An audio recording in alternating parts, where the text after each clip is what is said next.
Buenos días, estudiantes del Centro Preuniversitario de la Universidad Nacional Mayor de San Marcos. Los saluda cordialmente el profesor Wilber Almonte, profesor del curso de Filosofía. El día de hoy estaré a cargo del servicio de consultas académicas en el horario de 11 de la mañana a 1 de la tarde. Así que quedan cordialmente invitados. Si tienen alguna pregunta, alguna inquietud, eh, alguna consulta relacionada con los temas que se vienen desarrollando en esta semana, que es la semana 7 o de semanas anteriores, pueden ingresar en el horario antes indicado para que yo pueda brindarles mi ayuda, ¿no? Bueno,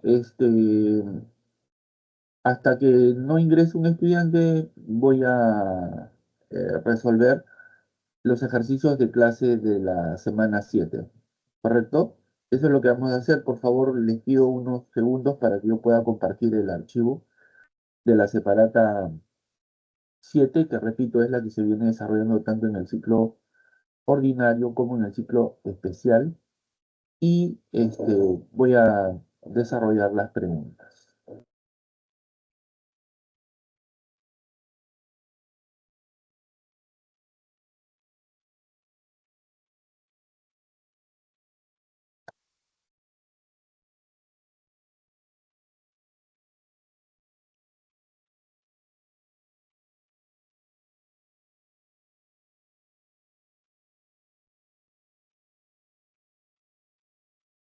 Bueno, entonces ahí estamos viendo el archivo de la semana 7. El tema que se viene trabajando es teoría de la argumentación, es el título general del tema que se viene desarrollando esta semana. Entonces vamos a movernos hasta la lectura complementaria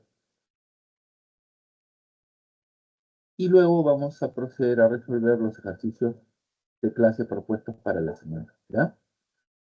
Muy bien, empiezo entonces. La nueva retórica, por oposición a la antigua, concierne a los discursos dirigidos a toda clase de auditorios.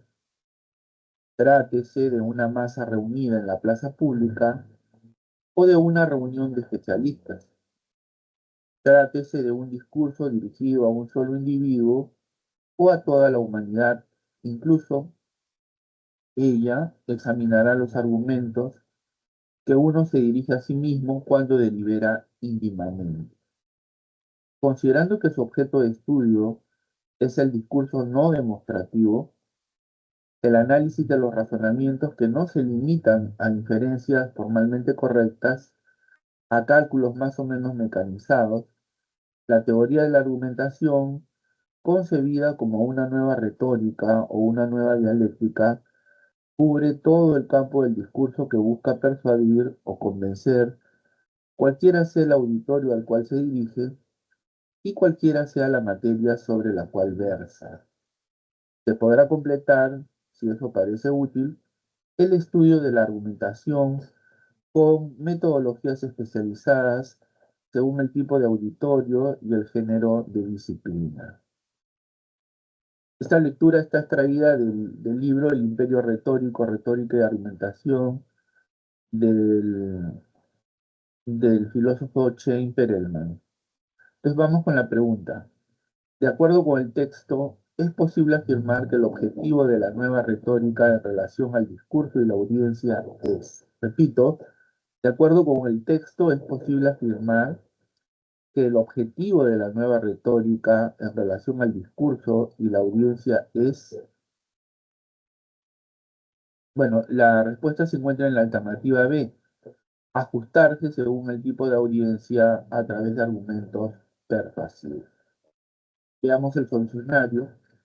Del texto podemos sostener que la nueva retórica pretende analizar los discursos que busquen persuadir y convencer a cualquier tipo de auditorio, por lo que se debe adaptar el discurso al cambio de público que se tenga, más allá de seguir reglas específicas y rígidas, ¿no?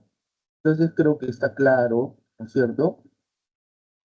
El objetivo de la nueva retórica en relación al discurso y a la audiencia es ajustarse. Aquí ajustarse tiene el sentido de adaptarse, ¿no? Adaptarse al tipo de audiencia a través de argumentos persuasivos, ¿no? Claro, la retórica tiene por finalidad eh, ofrecer un discurso convincente, suficientemente persuasivo para la audiencia, ¿no? Entonces, del texto se puede sostener que la nueva retórica pretende analizar los discursos que busquen persuadir y convencer a cualquier tipo de auditorio, por lo que se debe adaptar el discurso al cambio del público. Claro, no siempre el público, digamos, presenta las mismas expectativas, tiene los mismos intereses, ¿no? Entonces, quien se dirige a ese tipo de, quien se dirige al público debe tener en cuenta todos esos factores, ¿no? Y tiene que saber adaptarse por ello, ¿no? Al tipo del público al cual se enfrenta, ¿no? Más allá de seguir reglas rígidas, ¿no? Reglas que están escritas en piedra, digamos, ¿no? El orador tiene que adaptarse, eh, tiene que tomar en cuenta los intereses, las expectativas, las necesidades del público al cual se dirige, ¿no?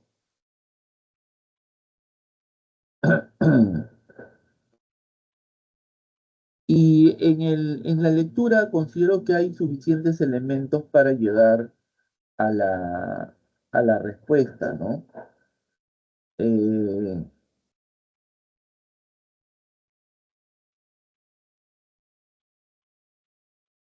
Eh, por ejemplo, hay una parte donde dice, ¿no? Eh, lo siguiente, dice,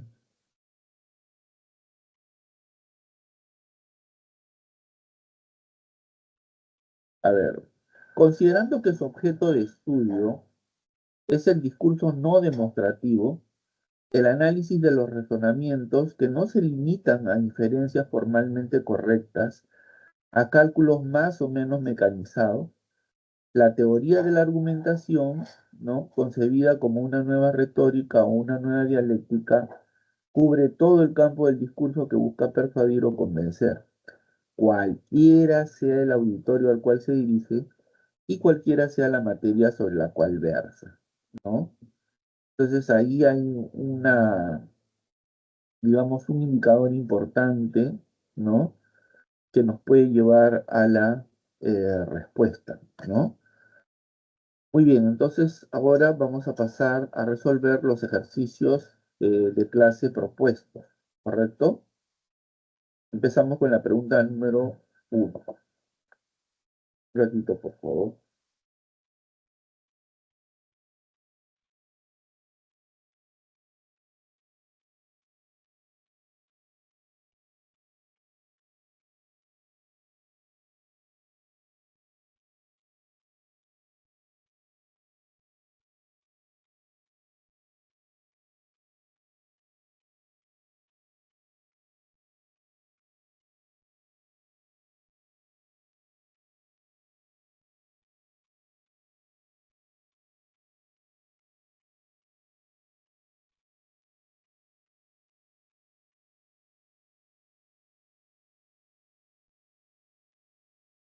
Ahora sí, a ver, hubo un tiempo en el que se asociaba la argumentación o el llamado argumento solo con la lógica formal, pero el desarrollo de materias como la lingüística del texto han evidenciado una distinción de la referida lógica con respecto a la argumentación, donde esta última es solo un modo más de acto de habla, el cual involucra el auxilio de otras disciplinas. Repito, hubo un tiempo en el que se asociaba la argumentación o el llamado argumento solo con la lógica formal, pero el desarrollo de materias como la lingüística del texto han evidenciado una distinción de la referida lógica con respecto a la argumentación, donde esta última es solo un modo más de acto de habla, el cual involucra el auxilio de otras disciplinas. Del enunciado podemos colegir que con la argumentación estamos frente a una, y la respuesta está en la alternativa A, teoría, la cual posee un estudio interdisciplinario. Veamos la solución. Un asunto es la argumentación lógica y otro distinto la argumentación verbal. En esta última encontramos a la teoría de la argumentación, la cual implica un estudio interdisciplinario con materias como la lingüística del texto, la retórica y la filosofía del lenguaje, ¿no? Bueno, esta pregunta me parece muy interesante, ¿no? Porque hace una distinción entre eh, el razonamiento, ¿no? Y la relación que se hacía acerca de él con la lógica formal, pero también, eh, digamos, eh,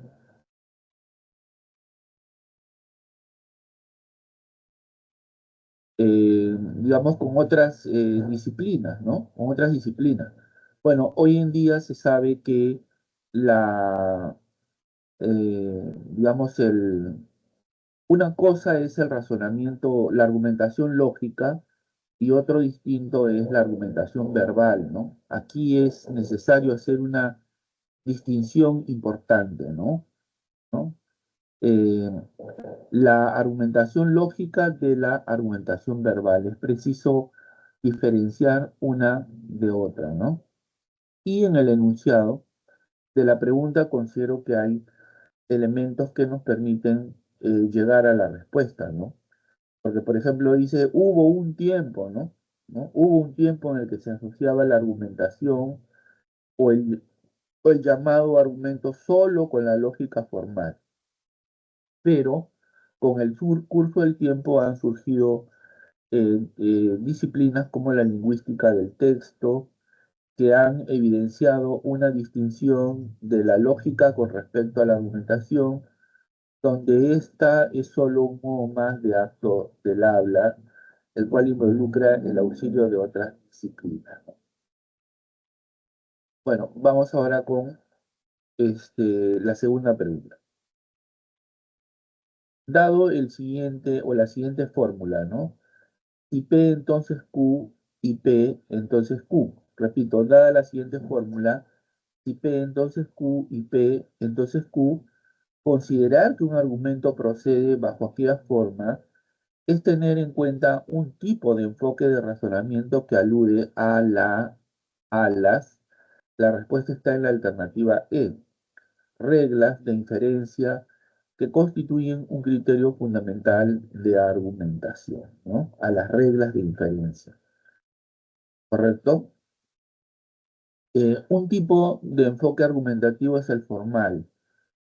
Claro, en la teoría se habla sobre varios tipos de enfoque de razonamiento, ¿no? Entre los cuales vale destacar el enfoque formal. Pero solo para recordar, diremos que también existe el enfoque material y el enfoque pragmático, ¿no? El enfoque formal, digamos, o en el enfoque formal prima la cuestión lógica, prima la forma de los razonamientos, ¿no? Eh, en cambio, en el enfoque material, lo que predomina es el contenido del argumento, ¿no? Mientras que en el enfoque pragmático lo que interesa es la persuasión, la capacidad de convencimiento, ¿no? Del público oyente, ¿no? A propósito, en el glosario encontramos algunas ayudas importantes. Por ejemplo, en la pregunta anterior se hablaba sobre acto de habla. ¿Y qué cosa es un acto de habla? Aquí en el glosario pueden encontrar el significado de dicha noción, ¿no? Es un término de la filosofía del lenguaje planteado por el filósofo británico Austin, y teorizado ampliamente por el filósofo americano John Searle, es la mínima unidad de la comunicación. Alude a la naturaleza oral del lenguaje natural, del que la escritura es un complemento visual, y una serie de ellas es un acto global del habla, ¿no? Según el gramático holandés Teun van Dijk, ¿no? O Teun van Dijk, claro, ¿no? Muy bien, entonces es la mínima unidad de la comunicación, ¿no? Alude a la naturaleza oral del lenguaje natural, del que la escritura es un complemento visual. Muy bien, entonces volvamos a la segunda pregunta, ¿no? Les decía que un tipo de enfoque argumentativo es el formal. Aquí los criterios de corrección vienen dados por las reglas de inferencia. Lo importante en este enfoque es que a partir de determinadas premisas puede lógicamente derivarse la conclusión, teniendo en cuenta específicas reglas de inferencia, las cuales constituyen los criterios de corrección del argumento. Claro, este, por ejemplo, si nosotros usáramos las tablas de verdad, que es un método de cálculo que nos permite determinar la validez de una inferencia, podremos eh, determinar tal cosa en relación con la fórmula que aparece en el enunciado de la pregunta y que es, para los que conocen, la fórmula del modus ponens, ¿no? El modus ponens o modus ponendo es una inferencia siempre válida, ¿no? Siempre válida. Eso quiere decir que independientemente del contenido de las proposiciones que conforman esta fórmula, el resultado va a ser siempre verdadero. Por lo tanto, va a ser válido, ¿no? Por lo tanto, se trata de un razonamiento válido, ¿no?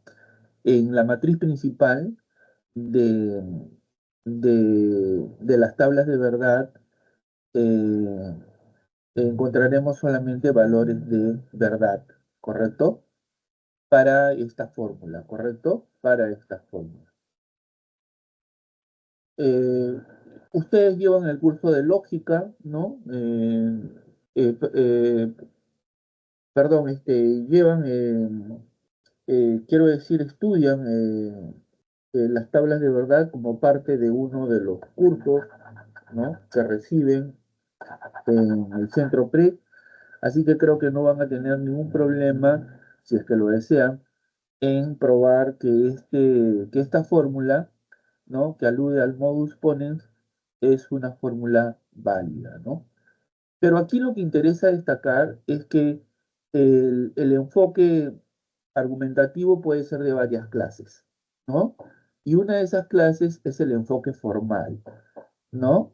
Entonces, el enfoque formal se refiere, digamos, a la forma, a la estructura, ¿no? De de los razonamientos, ¿no? De los razonamientos. En este caso, de los razonamientos argumentativos, ¿no? Y por ello es que la respuesta es que, eh, dado que si P entonces Q y P entonces Q, considerar que un argumento procede bajo aquella forma es tener en cuenta un tipo de enfoque de razonamiento que alude a las reglas de inferencia que constituyen un criterio fundamental de argumentación, ¿no? Muy bien, pasamos a la pregunta número 3. Analizar el siguiente razonamiento. Premisa uno: todos los metales se dilatan con el calor. Todos los metales se dilatan con el calor. Premisa 2: el cobre es un metal. Conclusión: por lo tanto, el cobre se dilata con el calor. Este es un argumento deductivo por lo cual se puede colegir que, ¿no? Este es un argumento deductivo por lo cual se puede colegir que la respuesta está en la alternativa D. Su conclusión está contenida en la información de las premisas, ¿no? Claro, los razonamientos pueden ser deductivos o pueden ser inductivos, ¿no? Los razonamientos deductivos van de lo general a lo particular, los inductivos más bien parten de lo particular a lo general, ¿no? En este caso se trata de un razonamiento deductivo, ¿no? Y lo que caracteriza este tipo de razonamientos es que la verdad de las premisas se transfiere a la conclusión con carácter de necesidad. Es decir, no es posible que las premisas sean verdaderas y la conclusión sea falsa. En este sentido, si las premisas del razonamiento que aparecen como 1 y 2 son verdaderas, la conclusión será necesariamente verdadera. ¿No es cierto? Entonces, esa es una característica de los razonamientos deductivos, que la verdad de las premisas se traslada a la conclusión con carácter de necesidad, ¿no? Pasamos a la pregunta número 4. Ronald Castro es un joven lingüista que mediante la aplicación de encuestas indaga la lengua de los pueblos originarios de la selva de Madre de Dios. Esta forma de indagar que poseen los lingüistas corresponde a una de las cualidades de Edel. Repito, Ronald Castro es un joven lingüista que mediante la aplicación de encuestas indaga la lengua de los pueblos originarios de la selva de Madre de Dios. Esta forma de indagar que poseen los lingüistas corresponde a una de las cualidades de Edel. La respuesta está en la alternativa D, la argumentación en la investigación científica, ¿no? El uso del muestreo, realizado a través de encuestas, en lugar de anécdotas personales como evidencia empírica, se corresponde a una de las cualidades de la argumentación de la investigación científica. A ver, vamos a ir eh,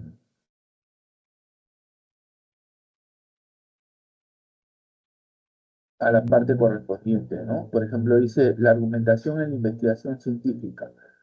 Para que un argumento sea considerado científico, este debe cumplir ciertas cualidades, ciertas características, ¿no? Por ejemplo, debe estar respaldado por evidencia empírica o al menos debe ser capaz de ser verificado, falseado o debilitado por dicha evidencia. Número 2, el propósito de tal argumento debe ser explicar algún fenómeno natural o social. Número 3, el argumento debe tener adherencia a algunas normas apropiadas para el campo de investigación, por ejemplo, usar muestreo aleatorio en investigación de encuestas en lugar de anécdotas personales como evidencia empírica. Voy a repetir esta parte porque está íntimamente relacionada con la pregunta que acabo de leer, ¿no? El argumento debe tener adherencia a algunas normas apropiadas para el campo de investigación. Por ejemplo, usar muestreo aleatorio en investigación de encuestas en lugar de anécdotas personales como evidencia empírica, ¿no? Bueno, entonces lo que he leído creo que sirve para probar lo que aquí se dice, ¿no? En la pregunta número 4, ¿cierto?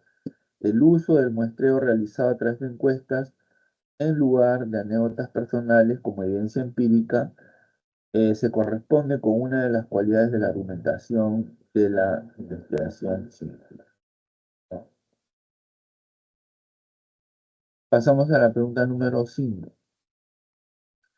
Los comerciales que vemos, leemos y escuchamos por las redes sociales siempre muestran personas que consumen un determinado producto y buscan de ese modo persuadir a la audiencia de que el artículo que se está promocionando es excelente. Repito, los comerciales que vemos, leemos y escuchamos por las redes sociales siempre muestran personas que consumen un determinado producto y buscan de ese modo persuadir a la audiencia de que el artículo que se está promocionando es excelente. De acuerdo con los enfoques de razonamiento, se infiere que se alude al enfoque. La respuesta está en la alternativa E, pragmático, ya que importa el logro de la persuasión. Claro, eh, en, lo- en los comerciales, ¿no? Tanto televisivos como la radio, así como aquellos que aparecen en los periódicos, ¿no? O en las redes sociales, siempre se muestran a personas que consumen un determinado producto y buscan convencer a la audiencia de que el artículo que están promocionando es el mejor, ¿no? Eso creo que está clarísimo, ¿no? Entonces, de acuerdo con los enfoques de razonamiento, se infiere que se alude al enfoque pragmático, ya que lo que importa es la persuasión. Lo que importa aquí es convencer al público de que compre o consuma un determinado producto, ¿no? Aprovecho para recordar que existen varios tipos de enfoques o varios enfoques de razonamiento. Estos son el formal, el, el material y obviamente el pragmático, que es al que acabo de referirme, ¿no? Cada uno eh, tiene una característica fundamental, ¿no? El enfoque formal se refiere básicamente a la forma, a la estructura de los razonamientos, ¿no? Pone el acento en ello, ¿no? El enfoque material pone el acento en el contenido, ¿no? Del argumento, ¿no? Y el pragmático, ¿no? Lo que le interesa, como aquí dice, fundamentalmente es la persuasión, ¿no? El convencimiento de la audiencia. Muy bien, pasamos a la pregunta número 6. Un momentito, por favor.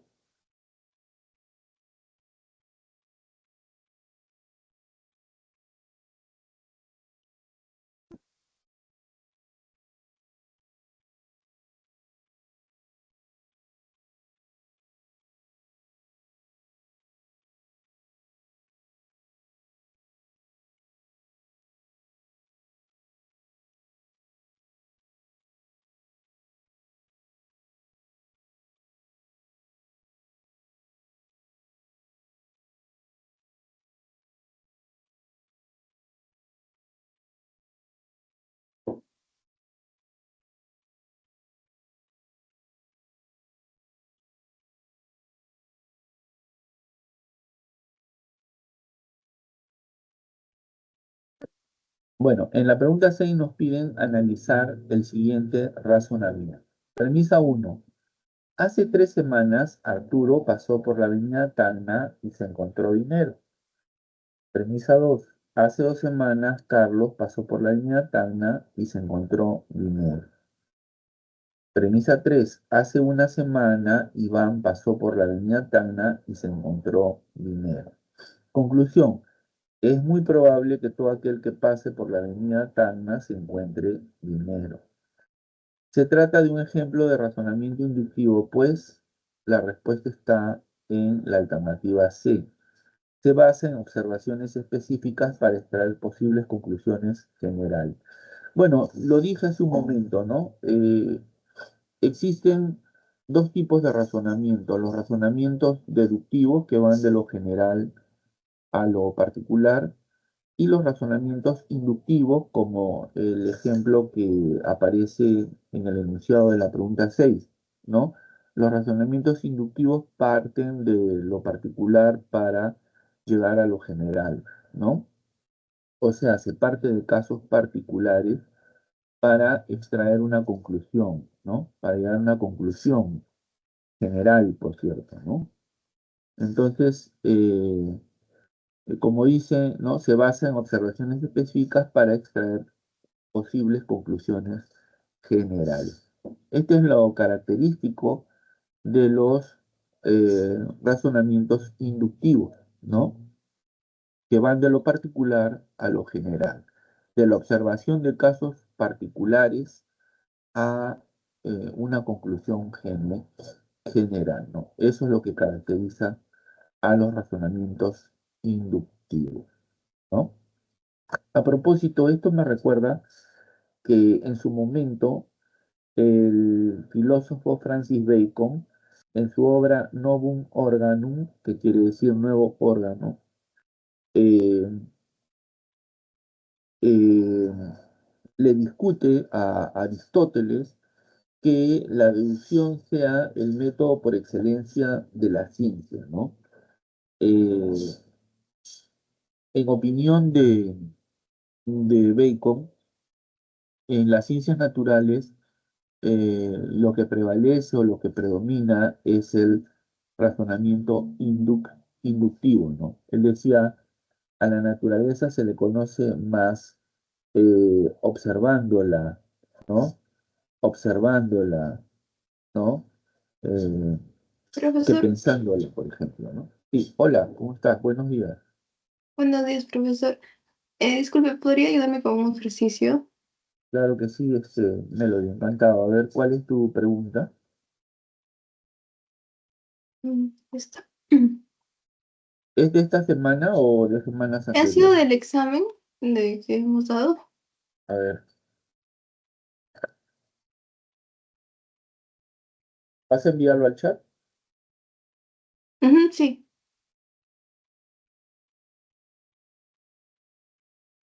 ¿Cómo te fue en el examen? Bien, profe. ¿Tú a qué carrera postulas? Medicina.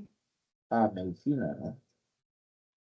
Bueno, es una carrera donde el ingreso es bastante peleado, ¿no? Pero como dicen ustedes los jóvenes, con fe, ¿no es cierto?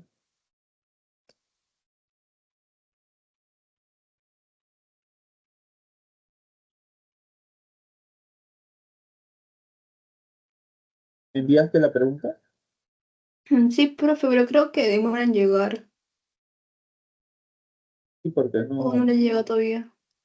Ya llegó, ya llegó. A ver, dice, la filosofía incluye diferentes disciplinas. La que se ocupa de estudiar la naturaleza del ser y la existencia se denomina, a ver, la filosofía incluye diferentes disciplinas. La que se ocupa de estudiar la naturaleza del ser y la existencia se denomina, a ver, Profe, si hubiera metafísica. ontología, ¿marcaría eso o no? ¿Por qué no hay en las claves? No, aquí sería la metafísica, pues, ¿no? Pero la metafísica no es como la falsa ciencia. O... No, no, la meta quiere decir más allá. Y physis quiere decir naturaleza. O sea, la metafísica estudia las entidades que están más allá de la naturaleza, del mundo físico, del mundo natural, ¿no? Por ejemplo, estudia el alma, estudia eh, eh, al ser, ¿no es cierto? ¿No? Al ser en general, ¿no es cierto? Eso estudia la metafísica, ¿no? Aunque esto de la existencia como que no me convence mucho, ¿no? Pero la naturaleza del ser y la existencia, eso sí, ¿no? Es la metafísica. Yo pensé que era ontología, profe, pero como no había en las clases, eso me confundía. Lo que pasa es que la ontología estudia, a ver, ¿cómo te digo? La ontología estudia los principios más generales, ¿no? O sea, el origen, eh, el fundamento de todo lo que existe, ¿no? Se refiere, digamos que hay una mayor precisión a eso, ¿no?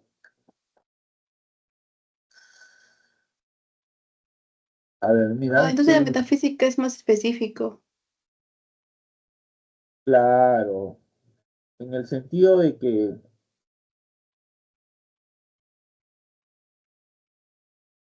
mira, dice, la metafísica estudia al ser en cuanto ser. Por eso estudia también a Dios, a la sustancia, lo espiritual, bueno, etcétera, ¿no? Es el estudio de los problemas más universales, ¿no? Ok. Eh, digamos que la metafísica tiene, como dice aquí, ¿no? Mira, la metafísica es la rama de la filosofía que estudia la estructura, componentes y principios fundamentales de la realidad y esto incluye la clarificación e investigación de algunas de las nociones fundamentales con las que comprendemos el mundo como entidad, ser, existencia, objeto, propiedad, etcétera, ¿no? Y ahí está clarísimo, pues, ¿no? Ahora, la ontología es la parte de la metafísica que se ocupa de investigar qué entidades existen y cuáles no, más allá de las apariencias, ¿no? ¿Correcto? O sea, estudia el origen, ¿no? Porque ontos quiere decir origen, principio, fundamento, ¿no? Si se quiere, estudia el fundamento, el principio de todo, es la ontología, ¿no? Pero la metafísica, tal como la definió Aristóteles, estudia al ser, ¿no es cierto? Al ser en general y la existencia, ¿no? Estudia al ser, ¿no es cierto? Estudia objeto, propiedad, relaciones, causalidad, todo eso es propio de la metafísica, ¿no? ¿Se entendió, Melody? Sí, profesor, queda claro. Gracias. Muy bien. No sé si por ahí tienes otra pregunta. A ver. Esta es una de las preguntas que vino en el examen que han rendido. Ujú, sí, Este es el primer examen, ¿no? sí, profesor. ¿Tú eres del ciclo ordinario o especial? Ordinario. Ah, entiendo.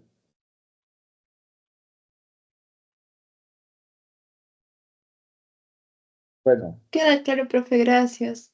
gracias a ti, Melody. Cuídate mucho.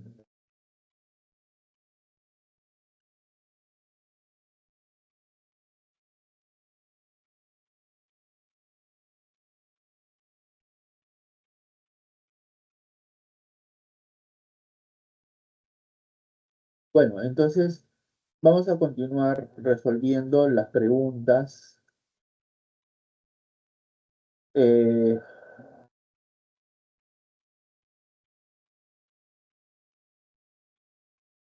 los ejercicios propuestos de la semana 7, ¿correcto? Un momento, por favor, que voy a volver a compartir el archivo correspondiente.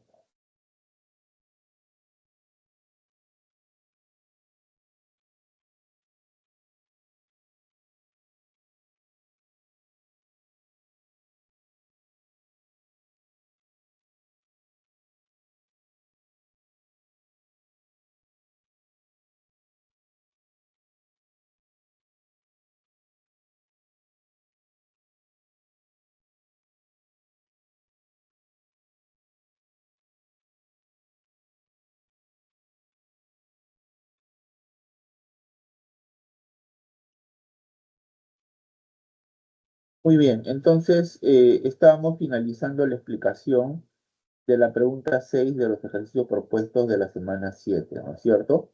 Ya les dije que la clave se encuentra en la alternativa C, ¿no? Se trata de un ejemplo de razonamiento inductivo, pues se basa en observaciones específicas para extraer posibles conclusiones generales, ¿no?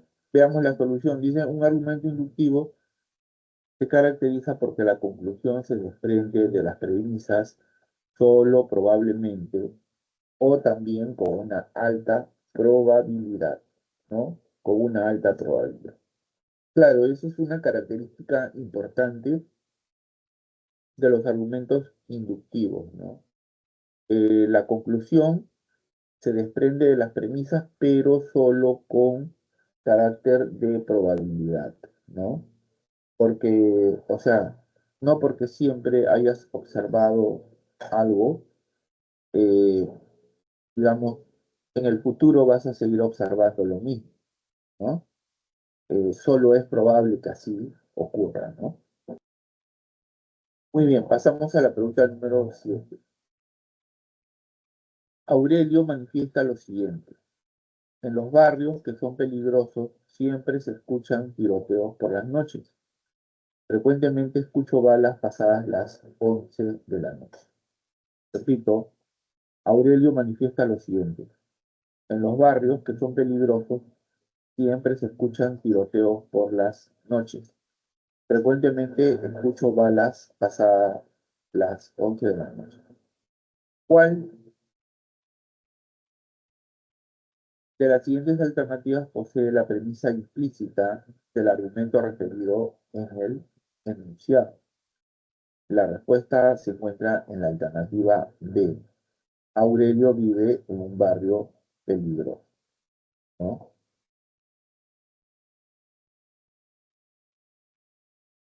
Bueno, veamos cuál es la solución. Dice, la premisa implícita es aquella que cuando se muestra y se hace explícita, se evidencia que el argumento es válido.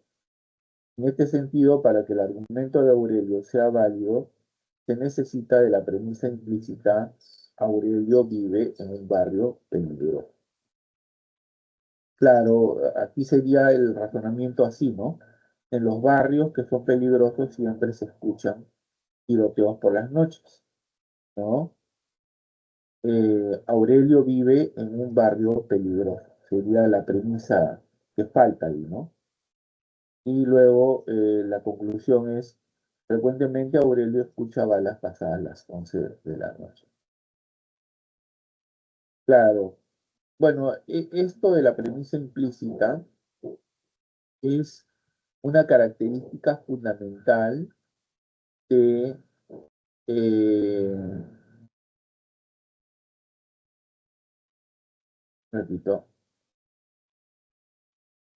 de los entinemas, ¿no? De los entinemas, que es un tipo de argumento que se trata, ¿no? Como parte de la teoría esta semana, ¿no? A ver, vamos a aprovechar que tenemos tiempo, que todavía no ha entrado ningún estudiante, para recordar esto de la premisa implícita que caracteriza a los argumentos entinemáticos, ¿ya? Las premisas o conclusiones implícitas son reconocidas desde tiempos antiguos, más notablemente en la discusión sobre los llamados entinemas. Si bien hay secuencias de razonamientos que reflejan la estructura de los argumentos de manera completa, no obstante, en numerosas ocasiones los argumentos no aparecen formulados de manera completa, sino que se obvia alguna premisa o la conclusión. A estos razonamientos incompletos se denomina argumentos entinemáticos, ¿no? Voy a repetir esta parte que está interesante, ¿no?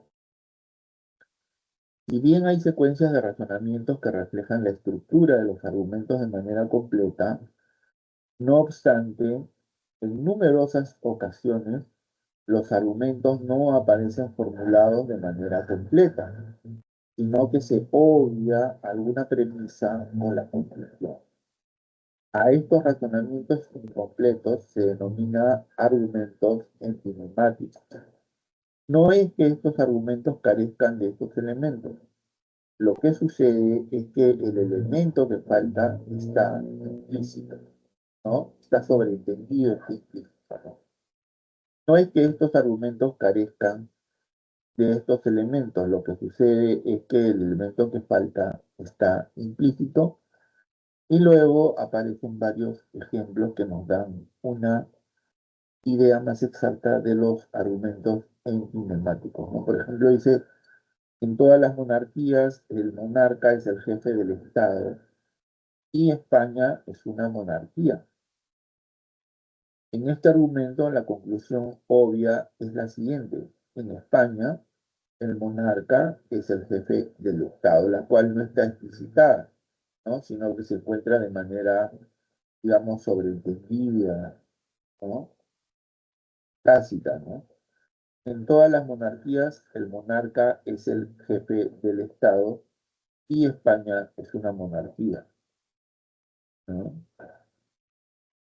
Entonces, en este argumento, la conclusión obvia es, en España, el monarca es el jefe de Estado. En otras ocasiones puede faltar una premisa, ¿no? O sea, puede estar implícita. España es una monarquía, por lo tanto, en España el monarca es el jefe del Estado. Repito, España es una monarquía, por lo tanto, en España el monarca es el jefe del Estado. En ocasiones se llama a estos argumentos incompletos argumentos entilemáticos, ¿no? Otro ejemplo esquemático que puede ilustrar un razonamiento en el cual hay una premisa no explícita es el siguiente. La señora Lucía ahoga animales callejeros, por lo tanto la señora Lucía es malvada, ¿no? No, la señora Lucía ahoga animales callejeros, por lo tanto Lucía. Veamos aquí, ¿no? La señora Lucía ahoga animales callejeros. La premisa implícita es quienes ahogan animales callejeros son malvados, ¿no? Quienes ahogan animales callejeros son malvados. Entonces, la premisa implícita identifica el vínculo que une la premisa explícita con la acción. Al evaluar argumentos es necesario considerar las premisas implícitas, ya que un argumento como el entinema es inválido, pues de las premisas no se sigue la conclusión. Sin embargo, cuando se muestra la premisa implícita, el entinema pasa a ser válido, ¿no? Repito, la premisa implícita identifica el vínculo que une la premisa explícita con la conclusión. Al evaluar argumentos es necesario considerar las premisas implícitas, ya que un argumento como el entinema es inválido, pues de las premisas no se sigue la conclusión. Sin embargo, cuando se muestra la premisa implícita, el entinema pasa a ser válido. Muy bien, vamos a pasar ahora a la pregunta número 8.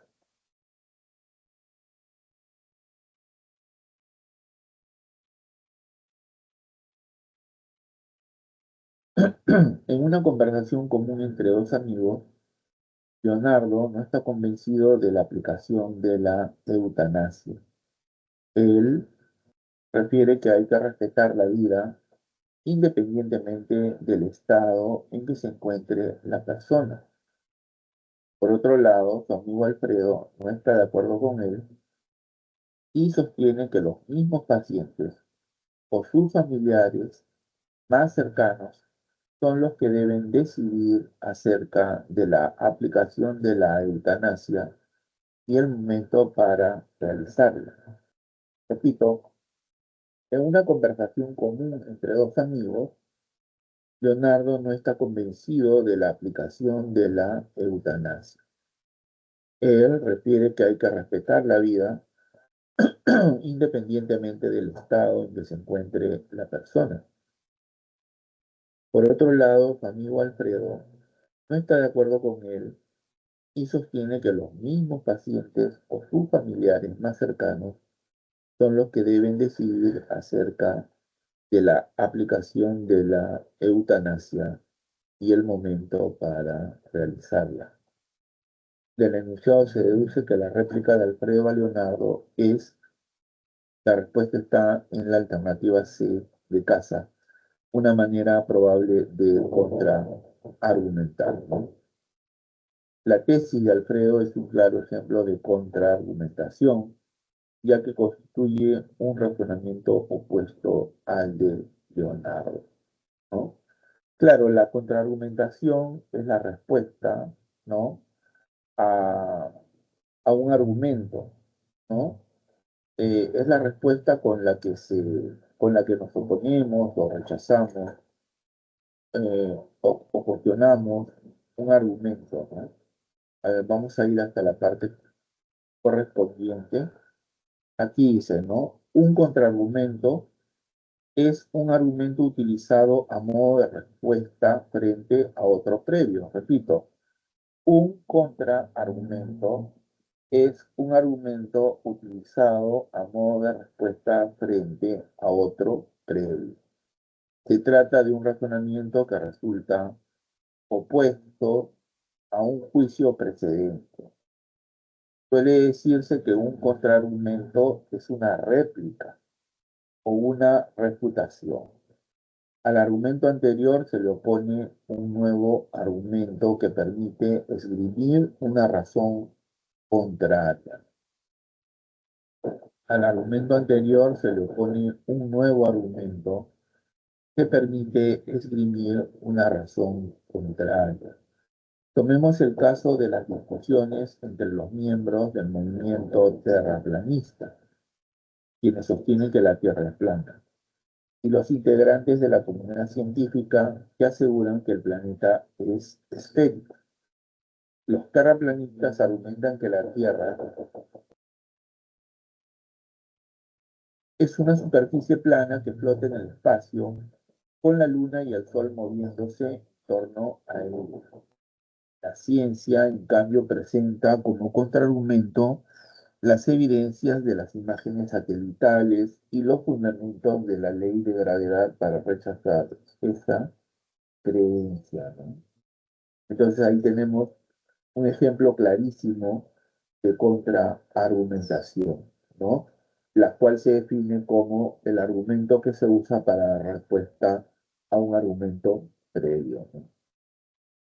Muy bien, entonces hemos llegado a la parte final, hemos cumplido con resolver los ejercicios de la clase propuestos, ¿no? Ahora vamos a esperar que más estudiantes ingresen para hacer sus preguntas. Si no hubiera, entonces vamos a hacer un pequeño repaso, ¿ya? Pero vamos a tomarnos unos minutos para esperar que ingresen estudiantes, ¿ya? Un ratito, por favor.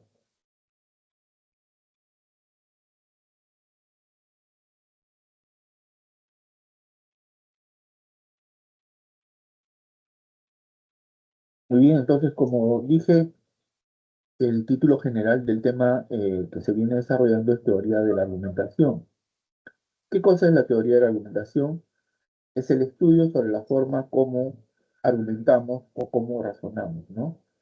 Hasta hace un tiempo se asociaba el argumento solo con la lógica formal, pero el desarrollo de ciertas disciplinas como la lingüística del texto han puesto en evidencia que eh, un asunto es la argumentación lógica y otro distinto es la argumentación verbal. Sin embargo, la lógica formal sí es una disciplina necesaria para comprender cabalmente no solo la argumentación verbal, sino cualquier texto, ¿no?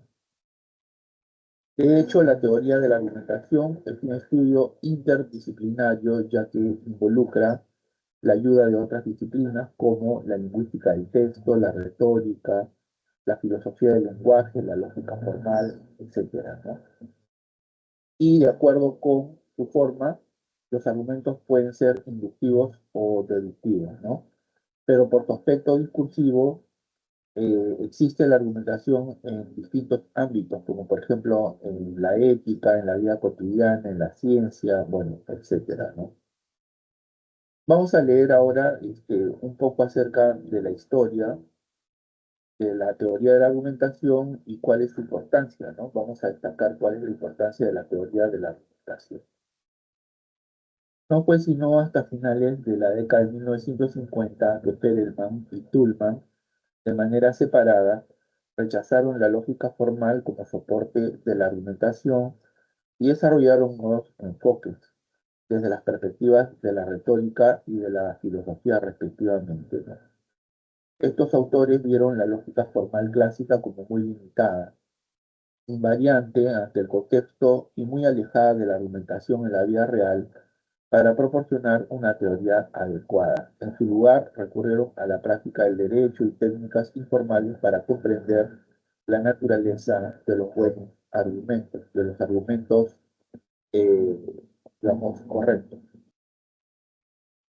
A partir de esta pequeña historia que hemos hecho, se comprende la importancia, ¿no?, de la teoría de la argumentación. Muchos investigadores de diferentes campos han llegado a ver la argumentación o razonamiento como una actividad que merece y requiere su propio programa de investigación.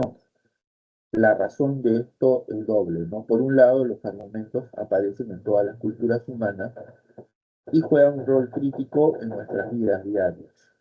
Y por otro lado, los investigadores notaban una falta de comprensión de los argumentos y qué es lo que los hace buenos o malos, ¿no?, debido a que el uso de la lógica formal no era suficiente para analizar los argumentos que se utilizan en la vida diaria, en la vida cotidiana, o si se quiere, en la vida real, ¿no? A partir de ahí podemos señalar el concepto de argumentación. La argumentación es un acto comunicativo complejo que apunta a resolver una diferencia de opinión con un interlocutor. Se argumenta presentando un conjunto de proposiciones o razonamientos que una persona puede defender y se considera que expone el punto de vista en cuestión para que otras personas lo evalúen de manera racional, ¿no? Como dijimos anteriormente, existen diferentes tipos de argumentos. Por ejemplo, tenemos los deductivos y los inductivos. Los primeros son aquellos en los que la verdad de las premisas se transfiere a la conclusión con carácter de necesidad. Es decir, no es posible que las premisas sean verdaderas y la conclusión sea falsa, ¿no? Aquí aparece un ejemplo interesante, ¿no? Quien defraude a la hacienda pública debe ser condenado a una pena de prisión de 5 a 10 años.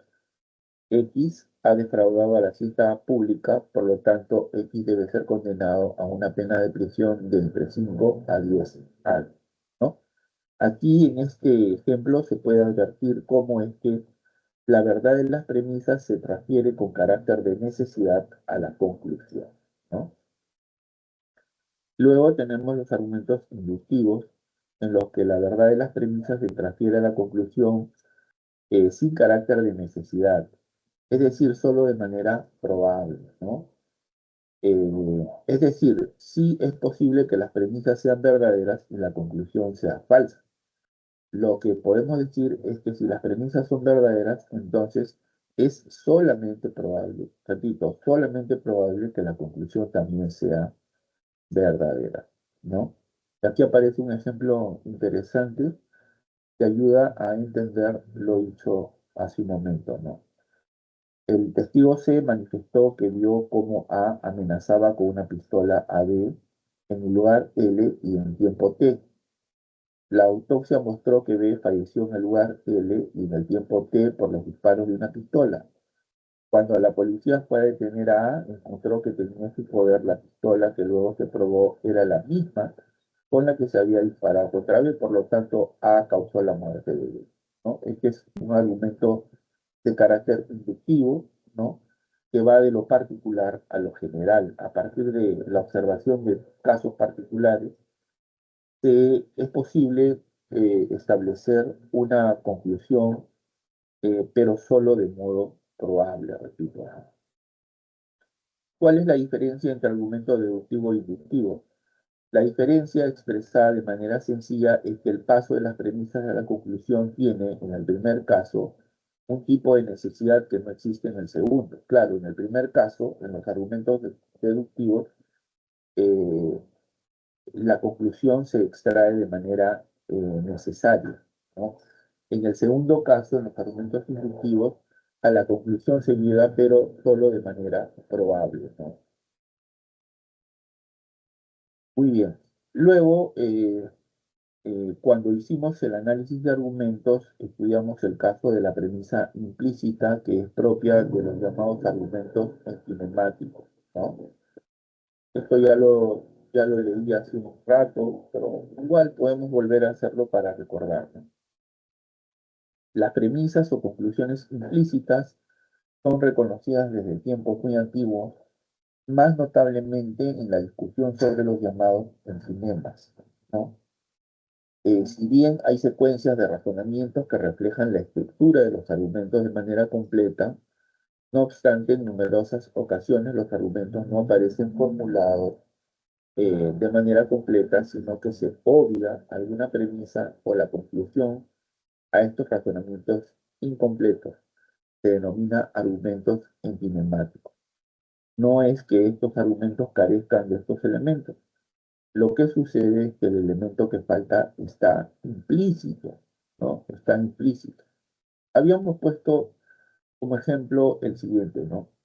En todas las monarquías, el monarca es el jefe del Estado y España es una monarquía.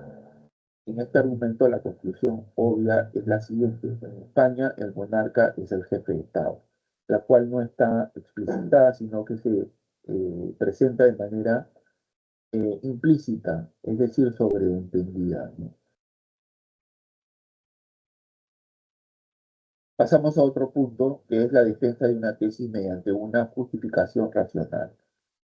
Un argumento o razonamiento es una colección de premisas y conclusión. Las premisas proporcionan la evidencia que respalda la conclusión. En general, se define un argumento como una estructura en la que se hacen afirmaciones y se pretende usar la razón. Consiste en un acto de conclusión, uno o más actos de premisas que afirman proposiciones a favor de la conclusión, una declaración explícita o palabra de diferencia implícita que indica que la conclusión se sigue de las premisas. Los argumentos son actos intencionales que incorporan los pasos uno, 2 y 3 y permiten la defensa de una tesis mediante una justificación racional.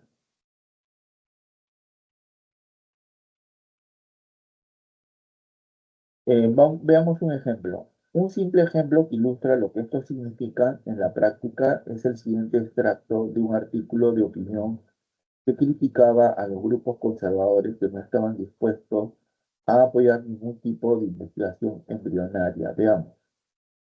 La oposición a la investigación embrionaria es miope y terca. El hecho es que los fetos están siendo abortados, les guste o no, a los conservadores. Después del aborto, los embriones literalmente son arrojados a la basura cuando podrían usarse en investigaciones médicas que salvarían vidas. Se ha convertido en un asunto de creencias personales y religiosas. Muchas vidas podrían salvarse y mejorarse enormemente si solo se permitiera usar embriones que de otro modo se arrojarían a la basura. Podríamos analizar este argumento de la siguiente manera. Primera premisa, hay fetos que de todos modos están siendo abortados. Segunda premisa, las vidas podrían salvarse y mejorarse enormemente si se permitiera a los científicos usar embriones que de otro modo se arrojarían a la basura. El indicador de indiferencia implícito no declarado, por lo tanto, ¿no? La conclusión es, la posición conservadora de la investigación embrionaria es miope y terca. De este modo se pretende defender racionalmente la tesis que atribuye miopía conceptual y terquedad a quienes mantienen una posición conservadora acerca de la investigación embrionaria, ¿no? Pero como nosotros sabemos, todo argumento puede ser replicado, puede ser rechazado, y para ello existen la llamada contraargumentación. Veamos lo que dice a continuación. Dice, ya que los argumentos o razonamientos son válidos, cuando la conclusión se deduce de las premisas proporcionadas, la refutación de un argumento consiste en mostrar que dicha conclusión no se sigue o no se deduce de las premisas ofrecidas, constituyendo de esta manera una falacia de atingencia. También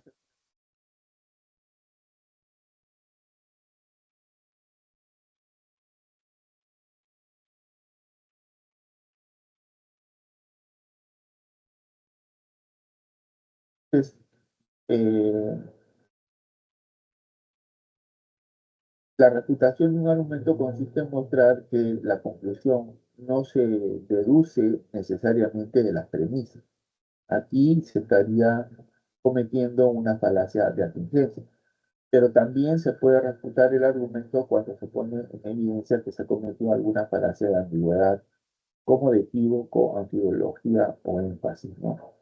Por ejemplo, la antibología consiste en que el razonamiento es incorrecto es inválido debido a que hay una mala construcción gramatical, ¿no? Hay una construcción defectuosa del argumento. Por ejemplo, cuando se dice lo siguiente, ¿no? El, el gallo de Pepe es muy peleador, ¿no? El gallo de Pepe es muy peleador. En este caso, hay una falacia de antibología porque hay un término que ofrece dificultad, ¿no? Ya que ofrece más de un significado. Y esta palabra es el gallo de Pepe, ¿no? Porque se puede entender tanto como un sustantivo como un adjetivo, ¿no? Si lo entendemos como adjetivo, lo que queremos decir es que Pepe es un bravucón, es un peleador. Pero si se entiende de manera sustantiva, lo que se está diciendo es de que el gallo de Pepe es el animal que posee esta persona, ¿no? Entonces, es un razonamiento que ofrece ambigüedad. Todo esto nos lleva a lo siguiente, ¿no? ¿Qué cosa es un contraargumento? ¿En qué consiste la contraargumentación? Un contraargumento es un argumento que se utiliza para dar respuesta a otro argumento que se ha ofrecido previamente. Muy bien. Ahora, la argumentación en la investigación científica tiene ciertas características, ¿no? Reúne ciertos requisitos que vamos a explicitar a continuación. Para que un argumento sea considerado científico, este debe cumplir ciertas características. Por ejemplo, debe estar respaldado por evidencia empírica o al menos debe ser capaz de ser verificado, falseado o debilitado por dicha evidencia, ¿no? Por otro lado, el propósito del argumento debe ser explicitar algún fenómeno natural o social. Y en tercer lugar, el argumento debe tener adherencia a algunas normas apropiadas para el campo de investigación. Por ejemplo, debe usar un muestreo aleatorio en la investigación de encuestas en lugar de anécdotas personales como evidencia empírica, ¿no? Ahora, existen diferentes enfoques de razonamiento, ¿no? Vamos a considerar tres, por ejemplo, el enfoque formal, el material y el pragmático. ¿Cuál es la diferencia entre estos? En el enfoque formal se pone énfasis en la forma o estructura de los razonamientos. El razonamiento es válido dependiendo de la estructura o forma del razonamiento, ¿no? En el caso del enfoque material, se deja de lado lo formal y más bien se pone acento en el contenido del razonamiento, ¿no? Aquí los criterios de corrección no pueden, por ello, tener un carácter puramente formal. Lo esencial consiste en determinar, por ejemplo, en qué condiciones tal tipo de razón prevalece sobre tal otro, ¿no? Por lo tanto, en el enfoque material, lo esencial no es la forma de los argumentos, sino su contenido material. Esto significa las normas o hechos en tanto ser o deben ser que responden al problema de en qué debemos creer o en qué debemos hacer. Lo importante es verificar bajo qué condiciones un razonamiento prevalece sobre otro en función de sus contenidos reales, es decir, cómo es o debería ser el mundo. Finalmente, en el enfoque pragmático, lo que importa es la capacidad de persuasión de los razonamientos, ¿no? Aquí lo que interesa es que el razonamiento sea lo suficientemente convincente o persuasivo sobre el público al cual está referido, al cual está dirigido, ¿no? Entonces, esa es la diferencia que existe entre un enfoque y otro, ¿no? Muy bien, con eso hemos dado fin a la segunda parte, ¿no? Que consistía en hacer un breve repaso, un breve resumen de los contenidos que se están trabajando en la semana 7, ¿no? Muy bien, entonces reitero la invitación para que se unan a esta sesión de consultas académicas para hacer sus preguntas, ¿ya?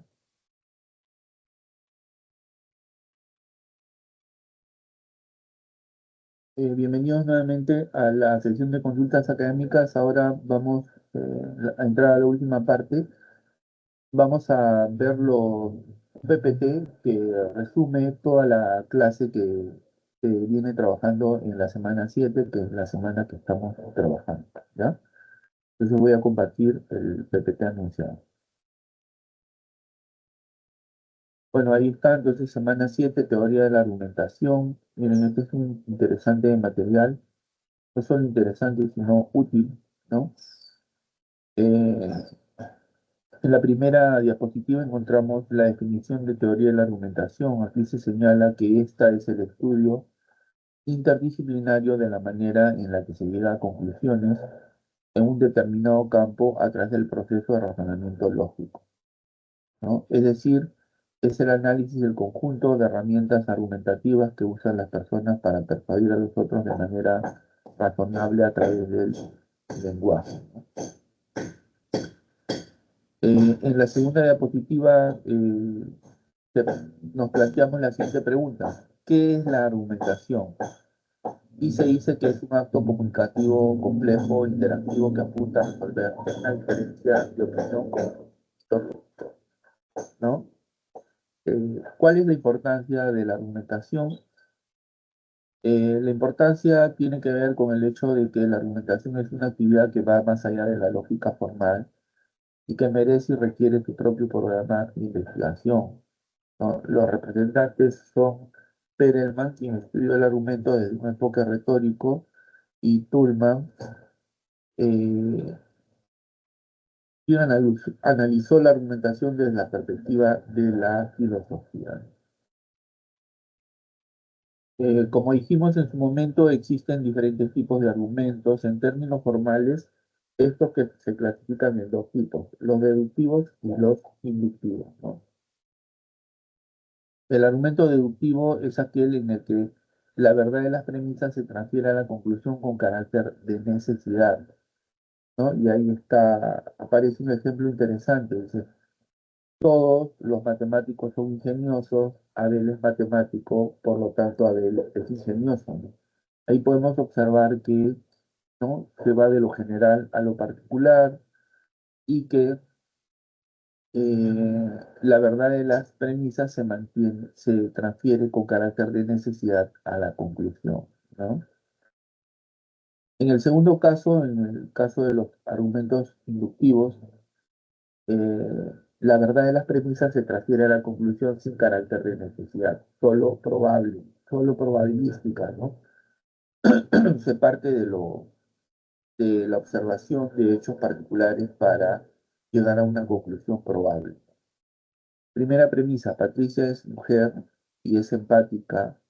2, Claudia es mujer y es empática. 3, Alejandra es mujer y es empática. La conclusión es muy probable que por ser mujer Isabel sea empática.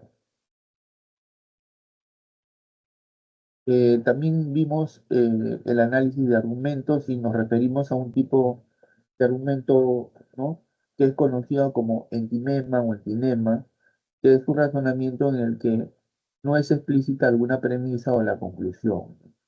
Cuando falta alguna premisa, el razonamiento es inválido. Sin embargo, cuando se muestra la premisa implícita, el razonamiento pasa a ser válido. Un ejemplo, Ricardo golpea perros callejeros, por lo tanto Ricardo es malvado, ¿no?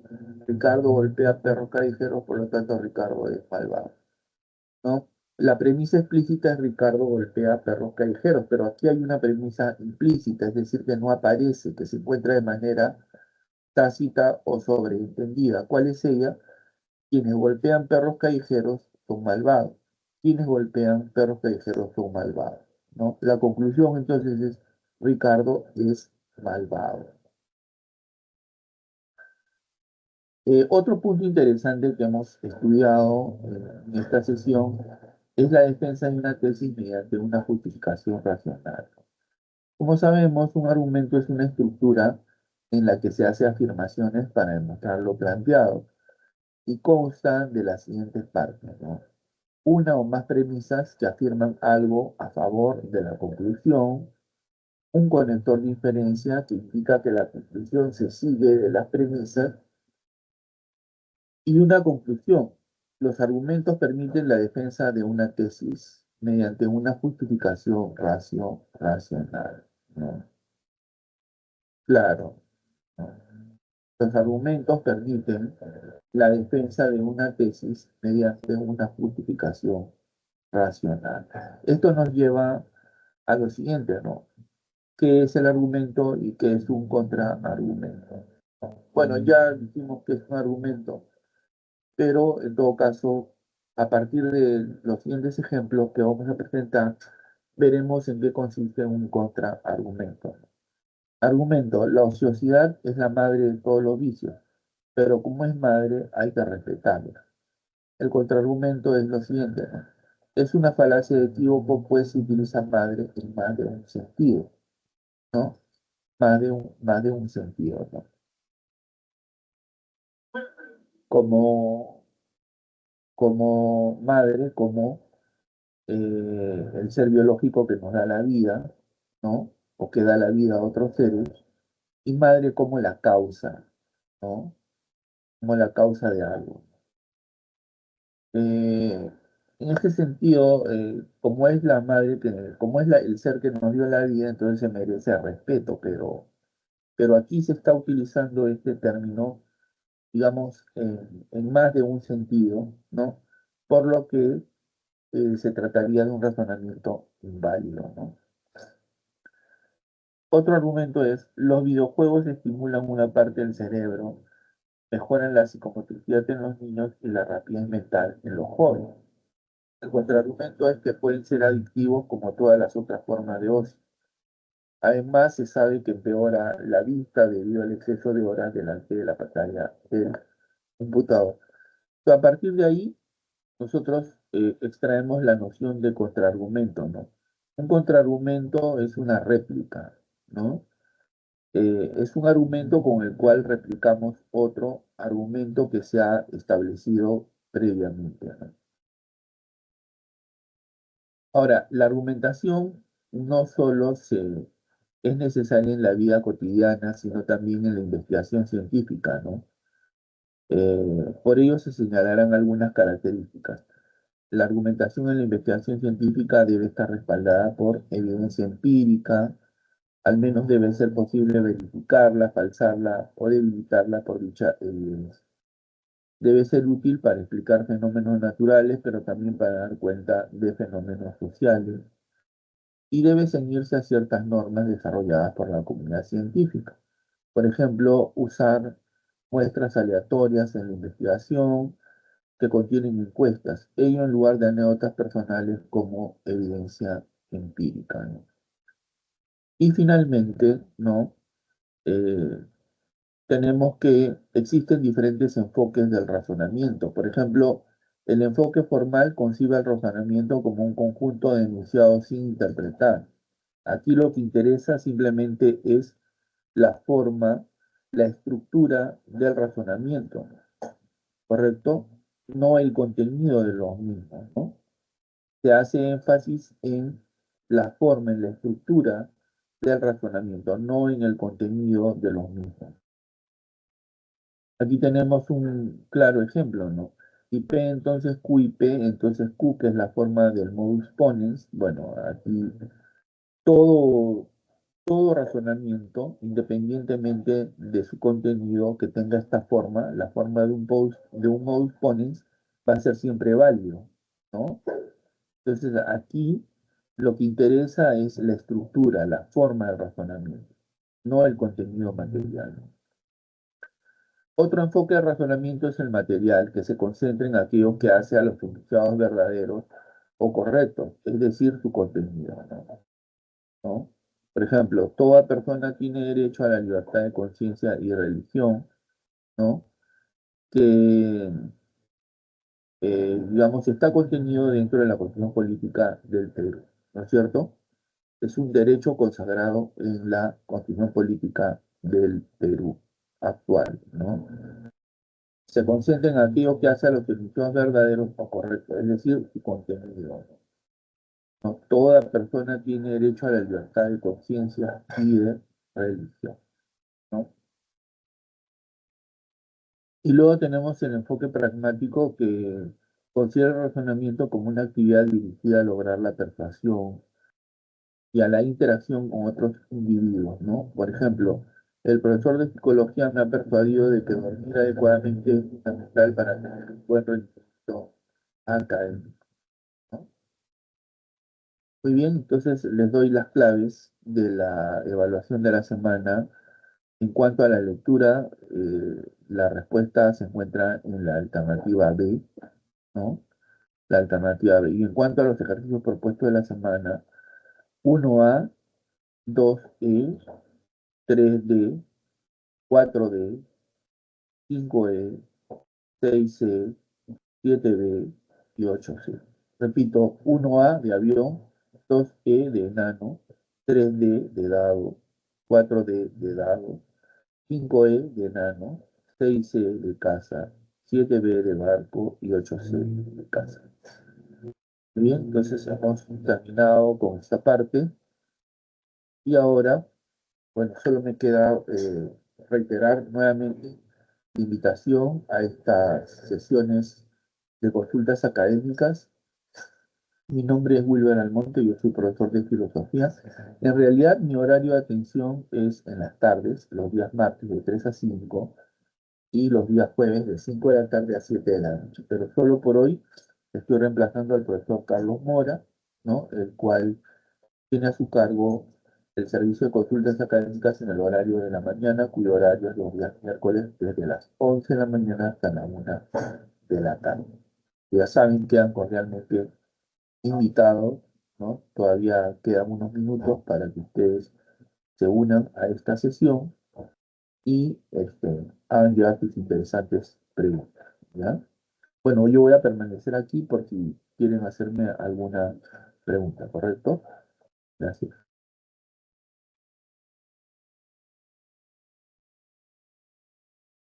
Bueno, jóvenes, me despido. Muchas gracias. Les reitero la invitación para que siempre se unan a las sesiones de consultas académicas. Mi horario de atención es por las tardes, los días martes de 3 a 5 y los días jueves de 5 a 7. Hoy día solo he estado reemplazando al profesor Mora y seguramente la semana que viene ya va a estar con ustedes. Muchas gracias, nos vemos, cuídense mucho.